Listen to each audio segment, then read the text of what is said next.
มาจ้ามื้อเย็นไม่รู้จะทานอะไรดีหรือมื้อเช้าไม่รู้จะทานอะไรดีวันนี้มาชวนทำเมนูง่ายๆกันเลยนะคะนั่นก็คือเมนูไข่เจียวมะเขือยาวค่ะวิธีทำแสนง่ายนะคะเราสามารถกินคู่กับน้ำพริกต่างๆได้นะคะช่วยในการลดน้ำหนักได้ดีเราไปเริ่มลงมือกันเลยค่ะเราจะใช้นะคะมะเขือยาวในลักษณะอย่างนี้ค่ะหั่นบางๆค่ะ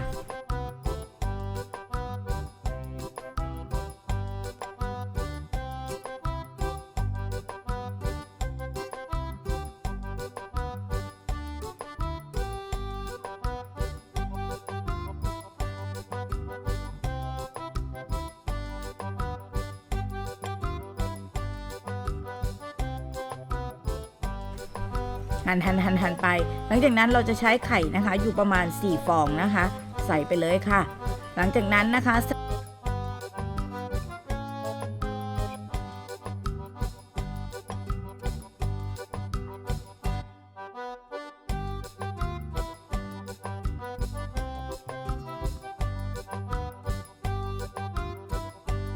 ่น้ำปลาคีโตลงไปค่ะ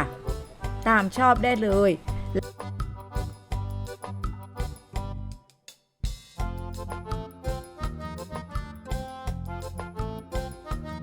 และตามด้วยนมอัลมอนด์ค่ะเพื่อที่จะได้ไข่ที่เด้งดึงนั่นเองค่ะตีส่วนผสมให้เข้ากันค่ะไปใช้กระทะกันเลยนะคะใช้กระทะเทฟลอนแล้วก็ใช้น้ำมันนิดนึงนะคะเป็นน้ำมันมะกอกใส่ในลักษณะอย่างนี้เอาไข่นะคะที่เตรียมไว้ลงไปก่อนค่ะค่อยคนค่อยๆคน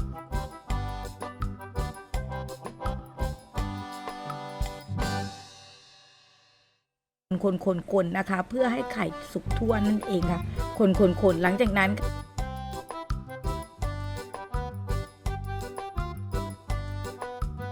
ค่ะค่อยๆทยอยใส่นะคะในส่วนของ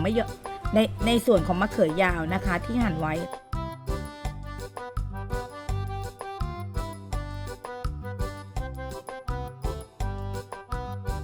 นะคะพลิกกลับด้านกันเลยค่ะ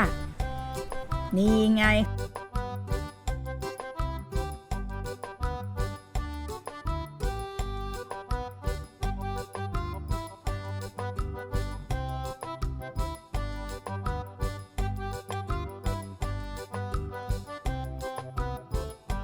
เสร็จแล้วสำหรับไข่เจียวมะเขือยาวครีโตนะคะสำหรับคนลดน้ำหนักลองไปทำดูนะคะเมนูนี้ทานกับน้ำพริกอะไรก็ได้นะคะไม่ว่าไตปลาแห้งคีโตก็ได้ค่ะเราเจอกันใหม่คลิปหน้าคลิปนี้ลาไปก่อนค่ะสวัสดีค่ะ